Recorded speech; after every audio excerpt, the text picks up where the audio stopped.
What's up, everybody? Welcome to the Slate. Comes your way Monday through Friday after the 4 o'clock Madden Sim, just around 5:15 Eastern time, which means we are right on time to join you for the next 45 minutes. Reid T. Fowler, Sweet T. Adam Kaufman. It is the Slate Sports Edition, which means, of course, we will talk plenty of football, Thursday night football on the horizon. We'll get to the main slate Sunday. If you want to talk a little golf, a little hoops, a little baseball, lockout, we could do whatever you want to do.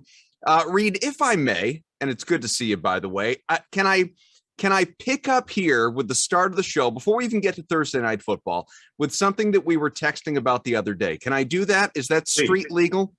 That is street legal. It depends on what part of the text conversation that you're going to transcribe, please. Very, very fair, but here's where I'm going to go, and I'm certain, if nothing else, that it is appropriate. We were talking about the floundering offense that is the Seattle Seahawks, and why does Russell Wilson, not is he unable to get DK Metcalf the ball, DraftKings Metcalf, if you will, why does he refuse to even look in his direction? And you said to me, I have a theory. And I said, well, what is it? And you said, save it for the show. So here we are. Show is with us. Show is upon us. The people are here. They want to know what is wrong. Why do we never roster DK Metcalf ever again? All right. I need to compose myself because yesterday on our show, I was a little heated. I got a little out of character. So I'm a little more composed for the Thursday show, right? A little more classy. But here's my take on it. And it's not anything crazy, right? It's not anything that's out of nothing scandalous. Not scandalous, although DK Metcalf, just type in DK Metcalf on Google search, you'll find something. Yeah, sure. But here's what I think, right? Russell Wilson is, and this kind of goes into what just happened today and then also yesterday too. Russell Wilson, I'm going to Tarantino it. Wilson's going to be another team. Let's go back. Right. I'm going to give you the ending. He's going to be in another team next year, right? And now let's reverse engineer this. He came back, 2-3 weeks before he probably should have with his finger. Probably this week he should have been back, right? And even then, probably next week would have been around the time that he would have been fully healthy. What he's doing right now, and if you look at his line, if you look at his stats on Monday, they're not terrible. They only lost by 2 points. He threw 2 touchdowns, no interceptions. From a statistical standpoint, it's completely fine, right?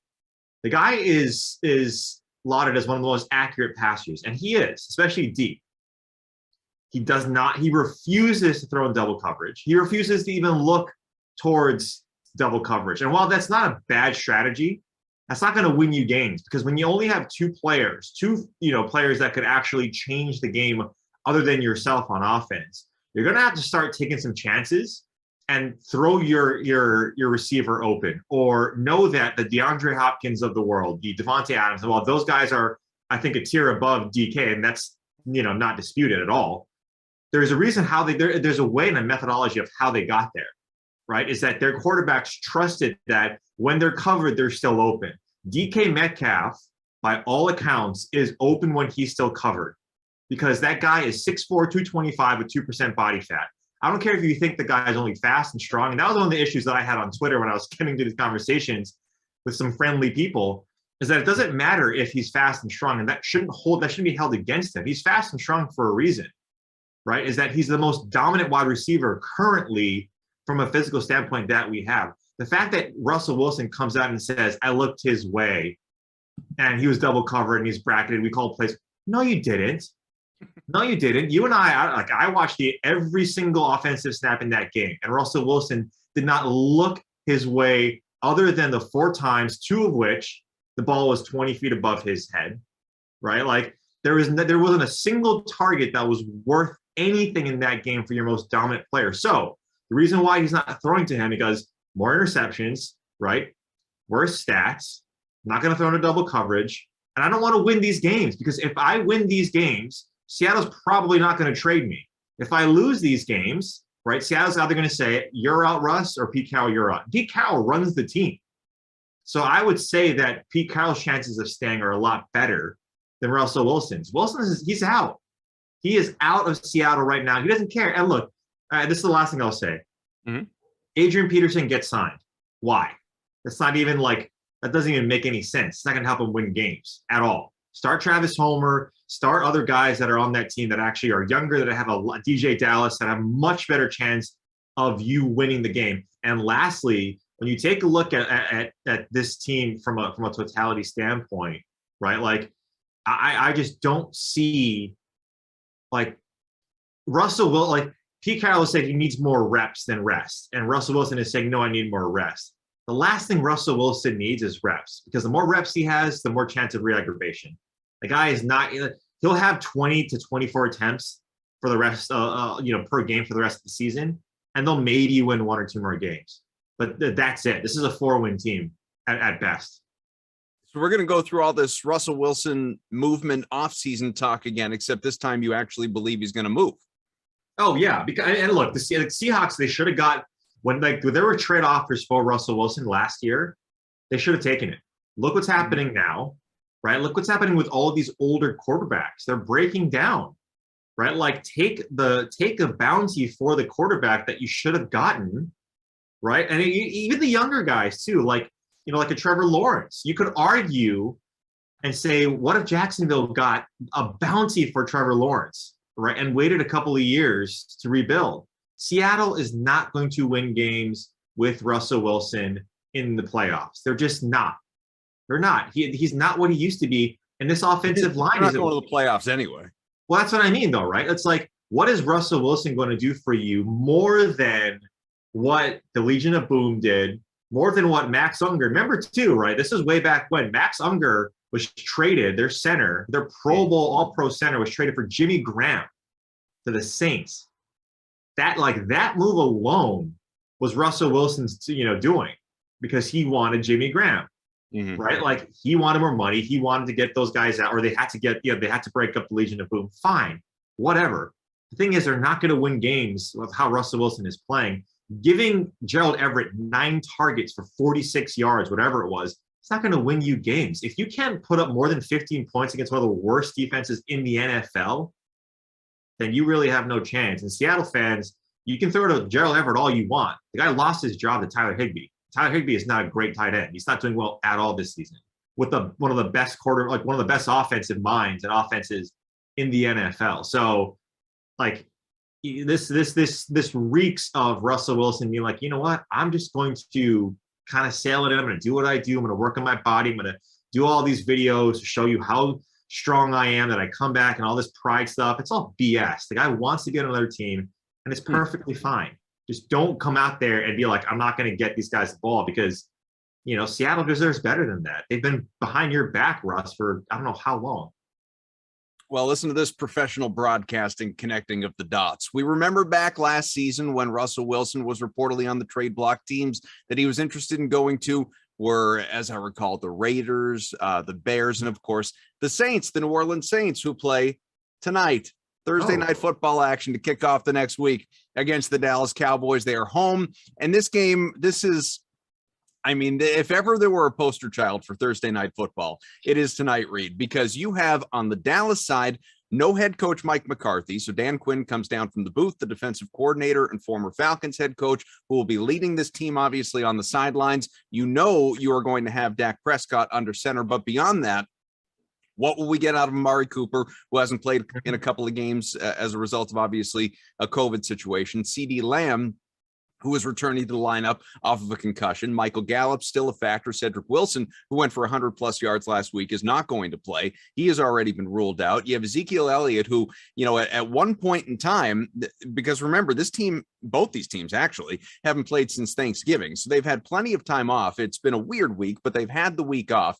And a handful of days ago, a few days ago, it was, should Zeke even play? He's dealing with the knee injury. He's all sorts of banged up. Will he go out there? Then you have owner Jerry Jones, who goes on the radio and does his weekly hit and says, we expect him to have a significant load against the Saints. So maybe he is going to be a big factor. There are a half dozen coaches, at least, who are not going to participate in this thing for the Cowboys, and multiple players as well because of COVID. And then on the other side for the Saints, you have Taysom Hill, who we believe anyway is going to be the starting quarterback. We don't know that to be true, but you look at all the projections, all the expectations, practice during the week, playing with the first teamers, all that. It's going to be Taysom Hill, who's taken very few snaps this year at QB. It's been Trevor Siemian, who has really struggled over the last 4. Maybe, just maybe, and we'll get to this from a DFS perspective, both could be out there at points, but Taysom Hill, we believe, is going to start. No Alvin Kamara. We found that out earlier today. So Mark Ingram, all of a sudden, once again, becomes a much better play.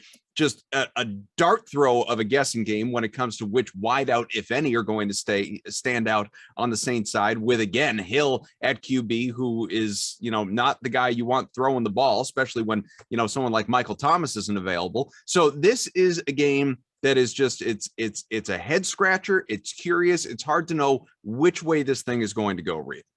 Yeah, I mean, you laid it out very eloquently, Kaufman, because it is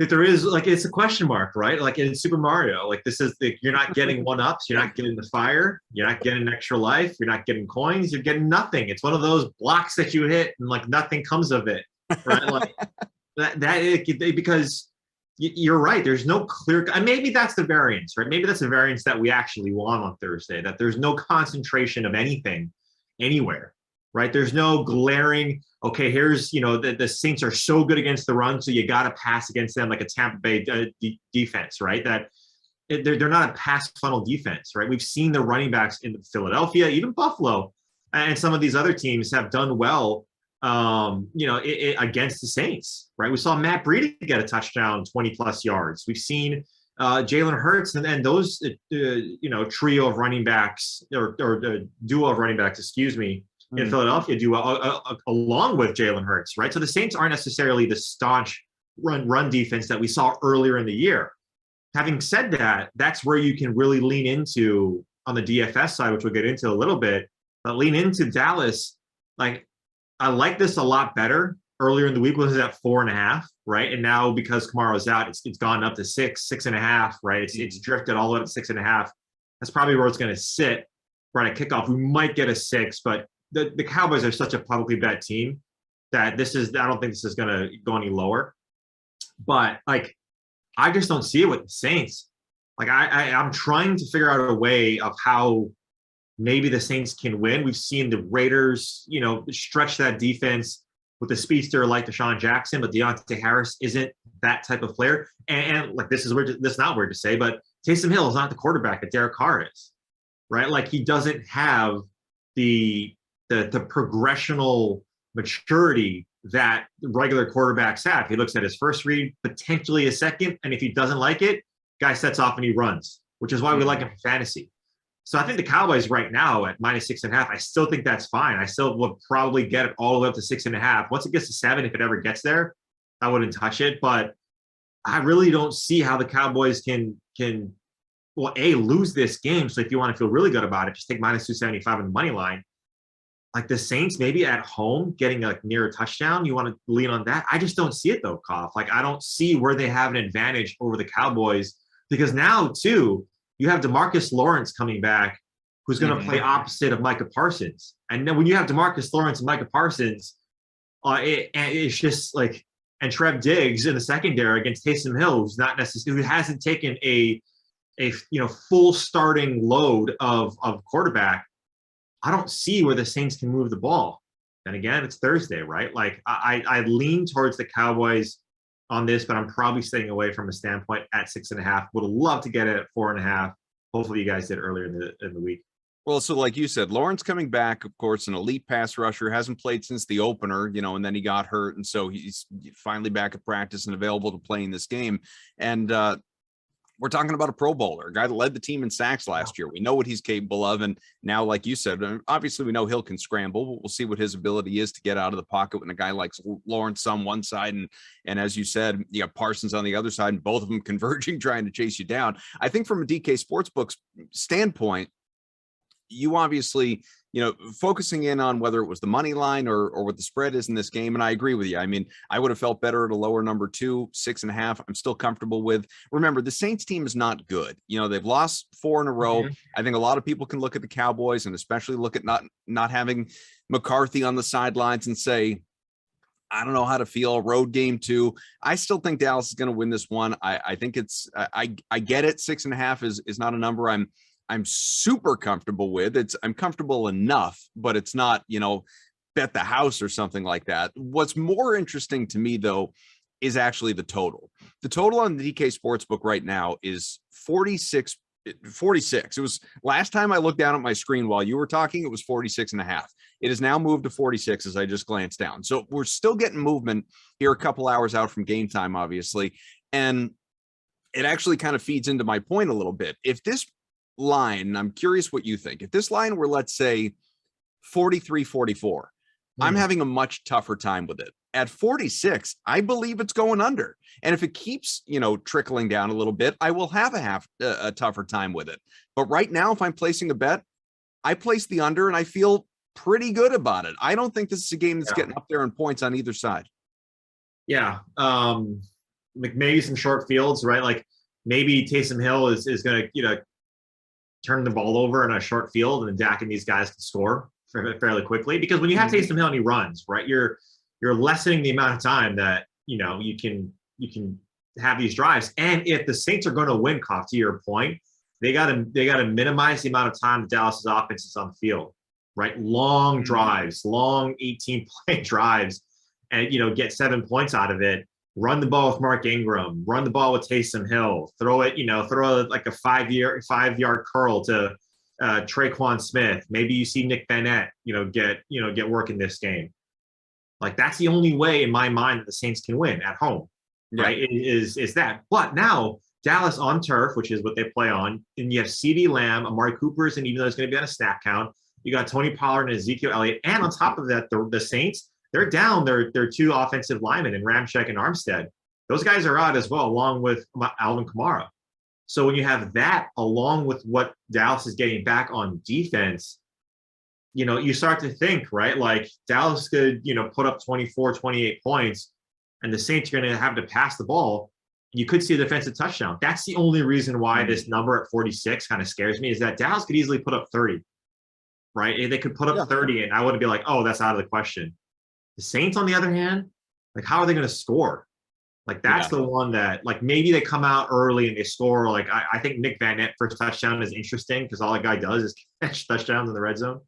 But that's the part. The other thing I'll mention too is that maybe you get Dallas as one half of your teaser. You get them down to just essentially win the game, right? You tease them down to 6 points, and then you tease them with another team on Sunday, whether it be like if you wanted to, I don't know why you would want to, but if you're inclined to take Seattle at plus 8.5, the Chargers plus 8.5 around there, teasing other teams down. Maybe you want to tease the Patriots, the Colts, whatever have you.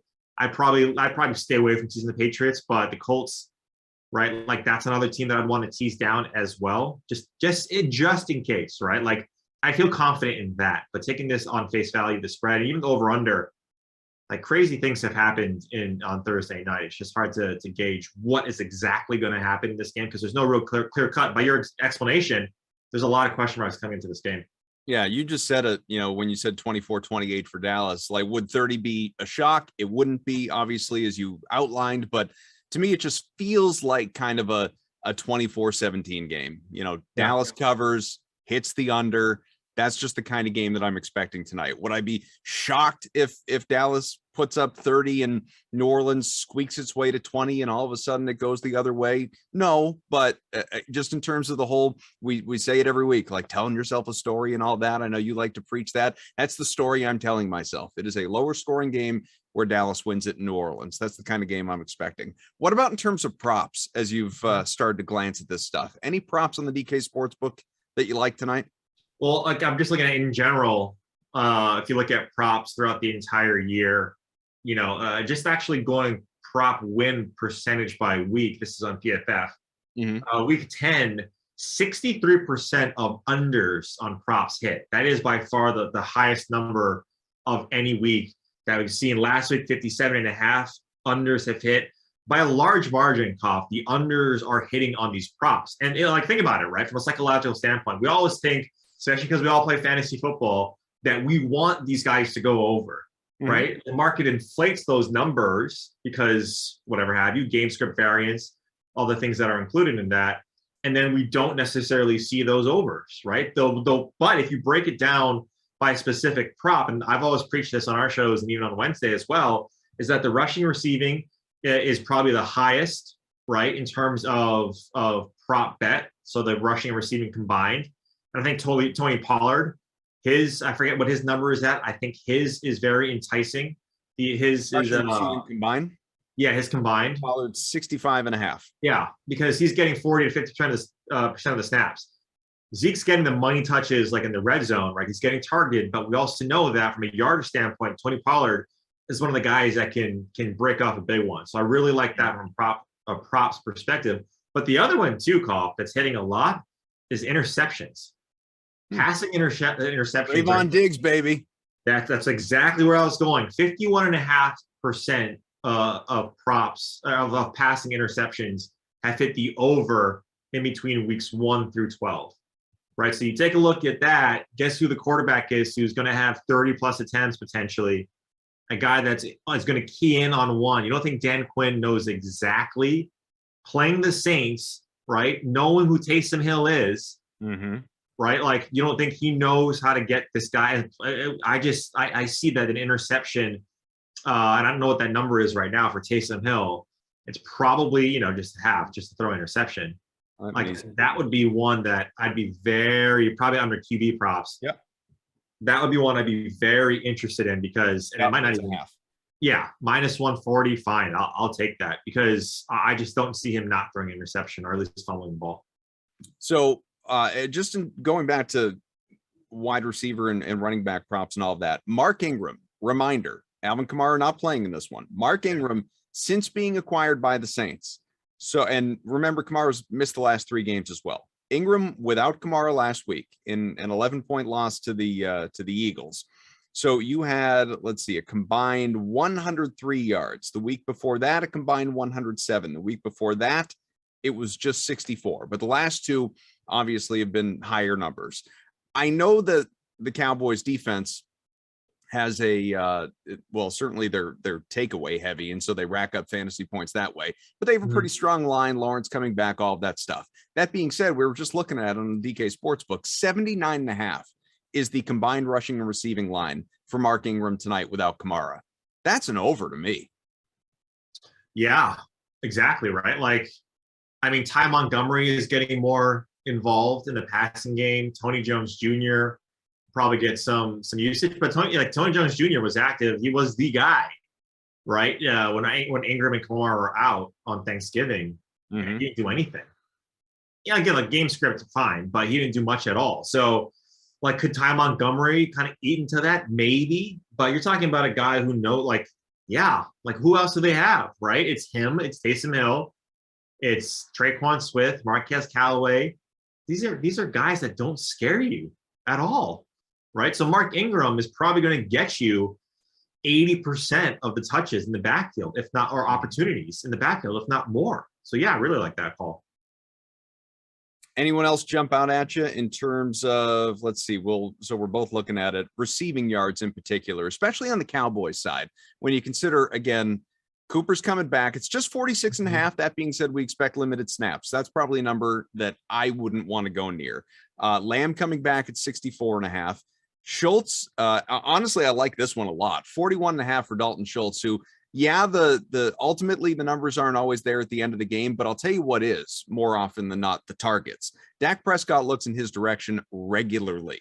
So if he catches, 4 or 5, easily turns that into 41.5. And I that's, to me, not remotely out of the question. In fact, I think there's a good chance at it. So if you're examining a Michael Gallup, he's at 47.5 here on the DK Sportsbook. If you're trying to decide which way you want to go with some of these receiving props on the Dallas side, what do you think? Yeah, on the Dallas side, I mean, it's pretty tough, right? Because they have so many pass catchers that they could easily go off. I'd probably lean towards CeeDee Lamb if I was going to 1, but even then, look at his number. It's 64.5, his first game back after concussion. Like, who knows, right? Amari Cooper, we don't have, like, how many snaps he's going to get. Yeah, you're probably right? Like, Dalton Schultz is probably the one consistent that you would feel comfortable with. But again, taking a look at props from a totality standpoint, receiving yards, the overs hit at a like historically low rate. Like this year. Like it's been, I think the number is 56%, which is the 56.2, which is the highest of any of the major props out there. Receiving yards has hit the under. 56.2% of the unders have hit on receiving props as a whole, the whole entire prop market. Now, that's not to say that overs don't hit, right? But the numbers kind of point to the unders hitting in this spot. So if I wanted to take an over, I'm looking at like the obscure, it couldn't be Dalton Schultz. He's not obscure, but Juwan Johnson, right? Yep. Troutman's on IR. Could it be him that gets the 2 catches for 16 yards? Sure, right? He's a big body. Taysom Hill's good. Like he likes throwing to a big body with the wide catch radius. That's Juwan Johnson. That's who he is. So I'd rather look at that as opposed to like the marquee players, because everyone's going to want to go to the marquee players. On these, give me like the Juwan Johnsons of the world who, who could do it in 2 catches. We see our dude Robbie Noble out there on the Chat Kings conference room watching along on YouTube. If anyone's with us, YouTube, Twitch, wherever you're finding us, by all means, obviously, if you have any questions, thoughts, or concerns, whatever it may be about this game or main slate, as we'll drift into that in a little bit, get them in. We've been talking DK Sportsbook, Dallas, New Orleans, but we can move over to some of the DFS. Obviously, it's a lot of redundancy there just in terms of projecting performance and all of that. So I'm looking here, Reid, at, we all have different sites and places we like to look. You were mentioning some of the PFF stuff. I'm looking at projected ownership for tonight's showdown contest DFS. It will not surprise you that the top projected players, just in, never mind performance, we can get to that, just ownership, is all these guys are basically 50% or higher. Dak Prescott, who is the overwhelming favorite, about 70% of lineups. Taysom Hill is not far behind in the 60s. Mark Ingram, CD Lamb, Ezekiel Elliott. Those are the most popular plays tonight. And then you start to get into some of the thirds and punt plays and all of that, obviously. But if you had to guess, which one is the highest projected captain tonight, who do you think? I'd probably go with Dak or Taysom. So it's actually based on, again, what I'm seeing. We'll see what happens when lock happens, but right now projections, you got Dak at about 12%, Hill as well. Mark Ingram, 16%. Yeah. I can see that, and I know you can see that as well. What makes me feel good about that, I haven't built my lineups, but I might go in that direction, is who else do you trust on the New Orleans side to actually deliver? I mean, reliably deliver. Is there any other player for New Orleans that you actually feel good about tonight? And for me, there isn't. Yeah. And the reason why Mark Ingram, right, is his price is, you take a look at where his price is, because we didn't get the news that Kamara was out until this morning, so the prices were already set.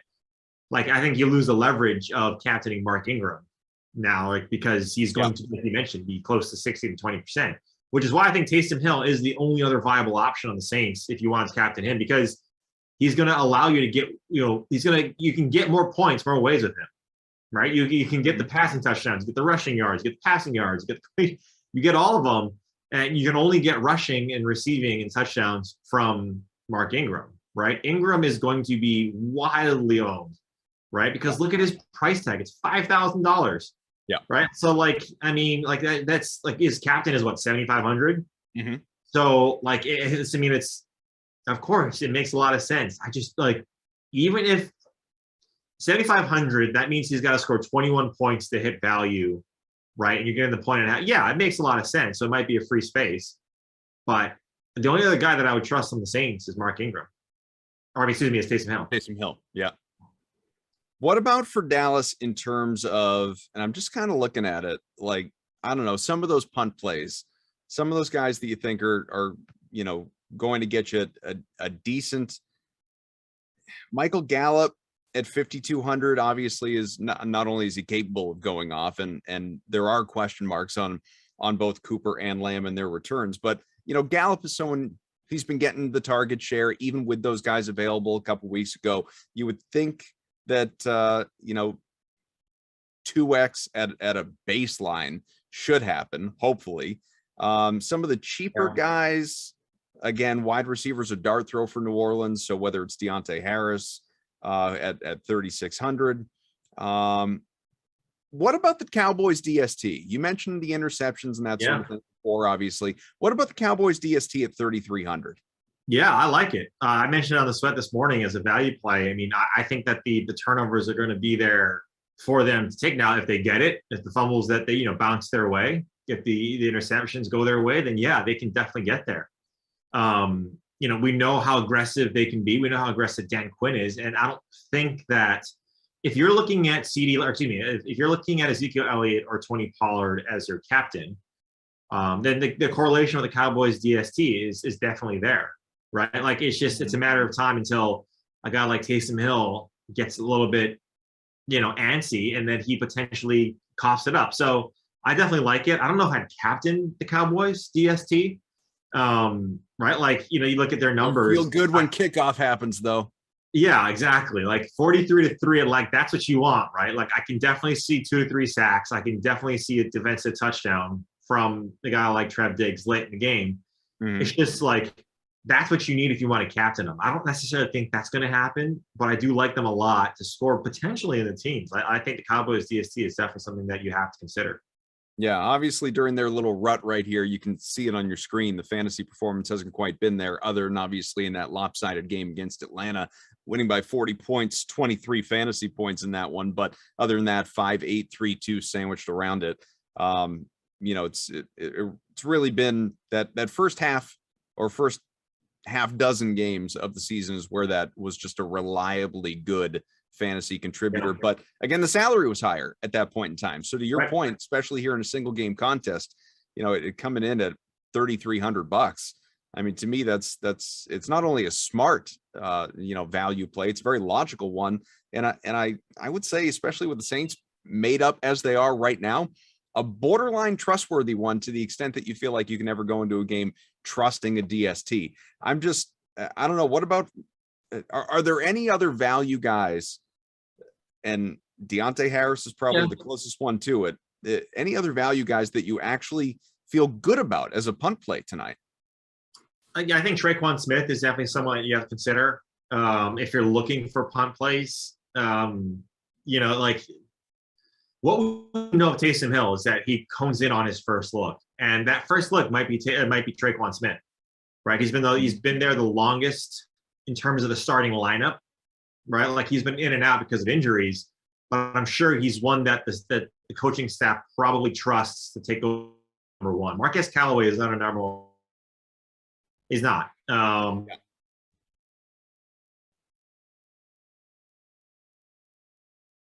Last year, it was all about possession receiver. That's got to be a guy like Quan Smith, in my opinion, right? So that's where I'm going with in terms of captain or my value play.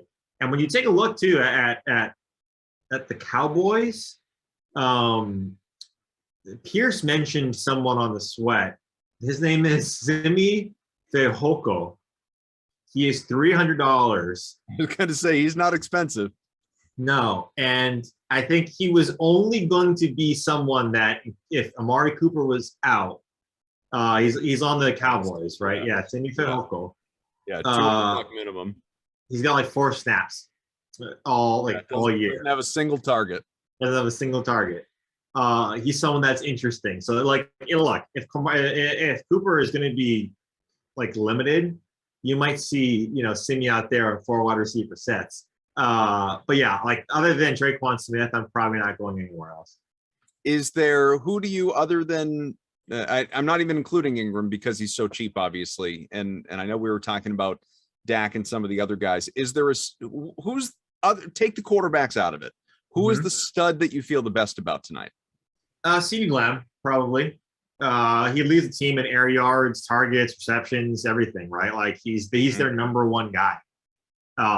Decent matchup, right? He's got Marshawn Lattimore probably, but if you take a look at his game logs, he's getting targeted and he's getting those money targets as well in the red zone. So when you see a 2-touchdown, right? You got 2 touchdowns against the Patriots, 2 touchdowns against the Falcons. When you have that type of upside as a receiver, I like CeeDee Lamb. And if like other than that, I know a lot of people are on Tony Pollard, and I get it. I think Ezekiel Elliott is interesting from a leverage standpoint.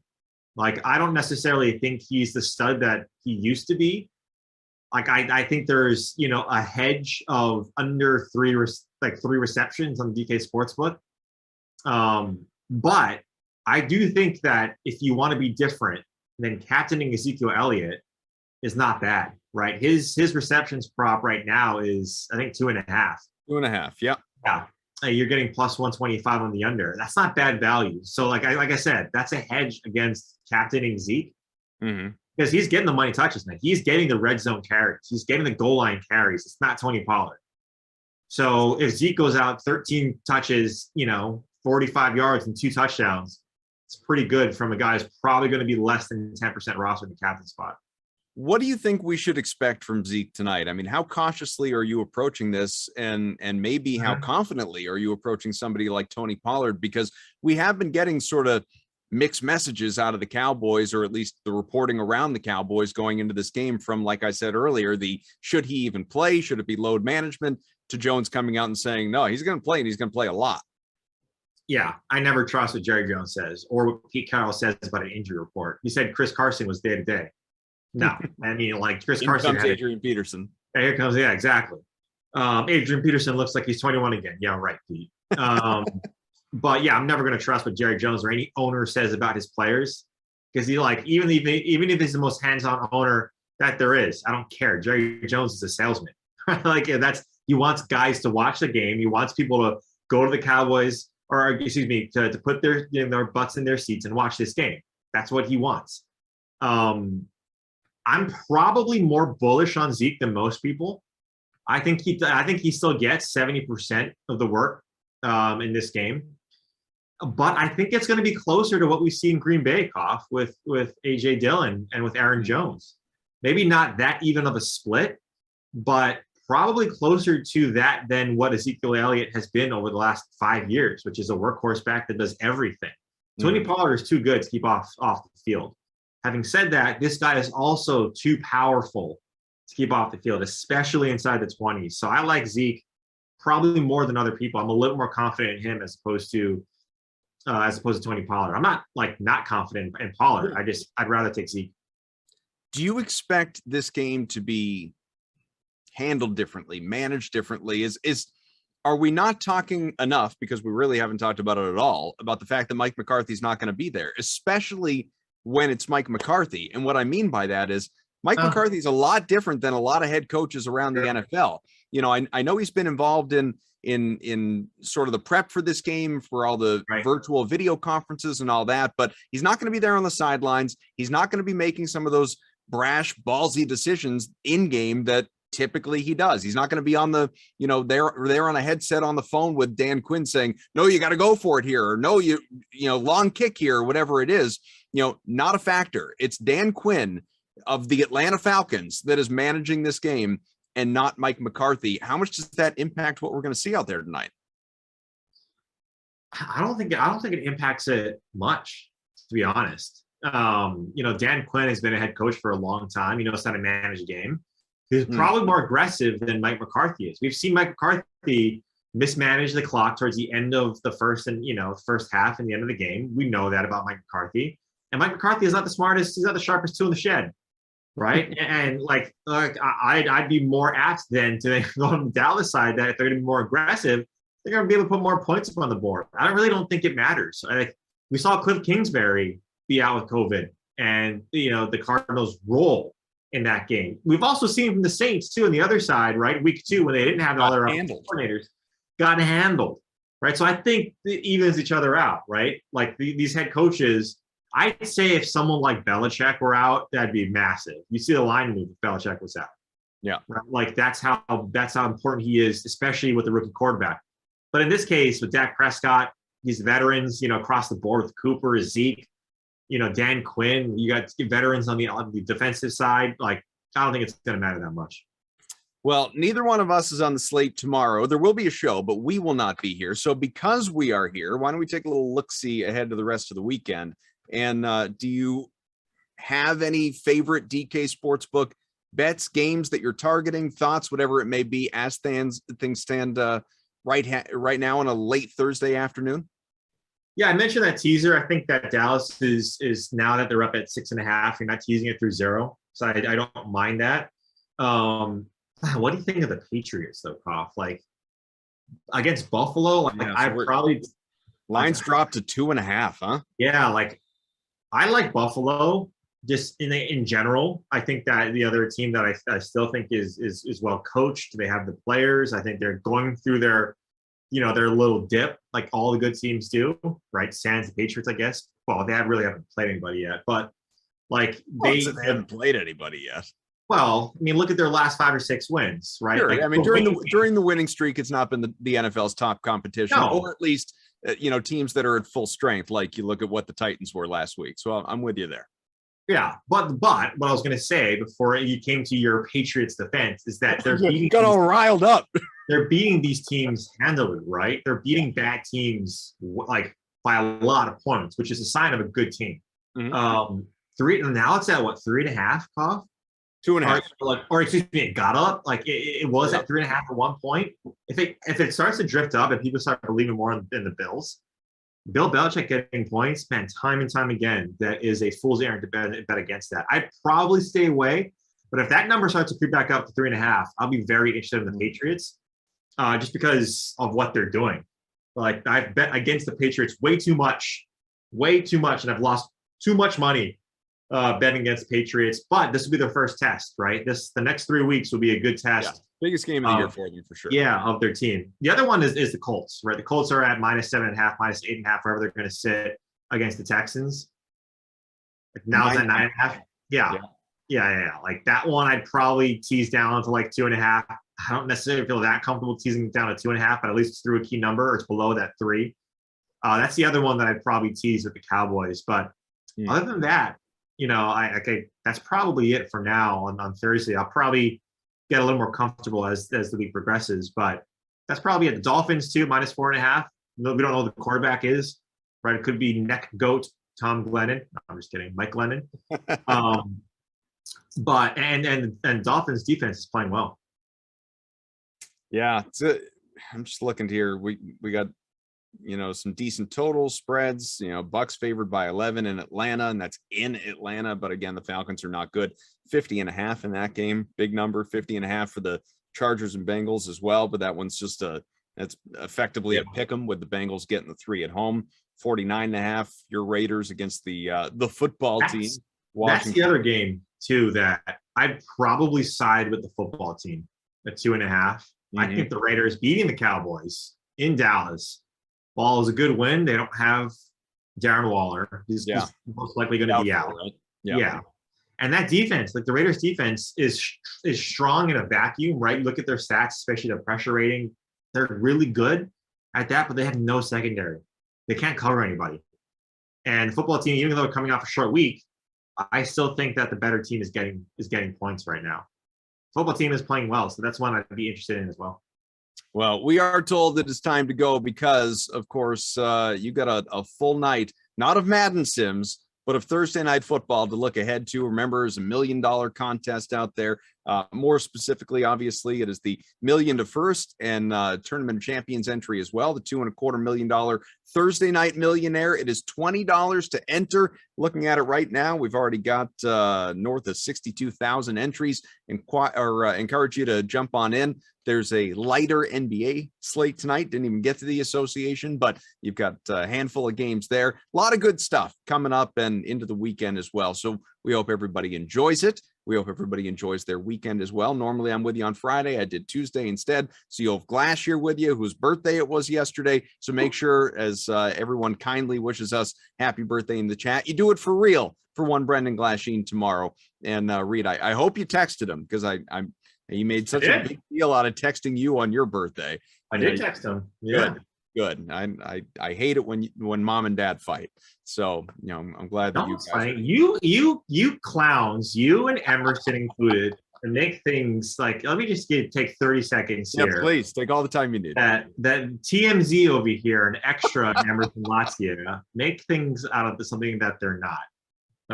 But yes. And on top of that, he texted me and you didn't. It was my birthday on the 29th. I texted you. I know you did. Don't you start something up on. See? It doesn't feel good now, does it? Start something up on digital media. Oh, it doesn't feel good, does it? No. All right. All right.